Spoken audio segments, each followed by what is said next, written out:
Hello everyone, আমি বরুণ সীমা ক্রিয়েশনের তরফ থেকে আজকে বাংলার নববর্ষের যে প্রিপারেশনটা রেডি হয়েছে তার একটা শর্ট ভিডিও আপনাদের কভার করার চেষ্টা করব। চলুন কালেকশনগুলো স্টার্ট করি। প্রথমে যেটা হাতের কাছে আছে দেখুন, একদম একটা পিওর মলমল কটনের ওপর কত সুন্দর একটা ব্লকের ওপর কনসেপ্টটা রেডি করা হয়েছে রেড অ্যান্ড হোয়াইটের। এটা আমাদের মলমলের স্টার্টিং রেঞ্জ অনলি 3 to 5। প্রত্যেকটা শাড়ি কালার গ্যারেন্টি আছে উইথ 5.5 5.5 মিটার লেন্থ আসবে। এরকম অজস্র কালেকশন আপনারা দেখতে পারবেন। কি প্রাইস আছে এটা দাদা?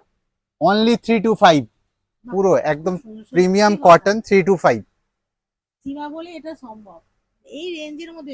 শাড়ি তো সব জায়গায় রয়েছে মলমলের শাড়ি, কিন্তু এটাই যে প্রাইসে আমি হ্যাঁ, কোয়ালিটি আপনি সব এইখানটা টাচ সব করলে থেকে বড় এই কোয়ালিটিটা যে মানে মেনটেন কতটা করছেন না, সফট কটনের কোয়ালিটিটা বুঝতে পারবেন একদম। বুঝতে পারছি। যারা একবার ইউজ করে নিয়েছেন তারা রেগুলার একদম কোয়ারি করেন এই একদম আইটেমটার জন্য। আর আমরা বিউটিফুল, মানে ডিফারেন্ট আমরা ডিফারেন্ট ব্লক দিয়ে জিনিসগুলোকে রেডি করতে থাকছি। খুব সুন্দর প্রাইস।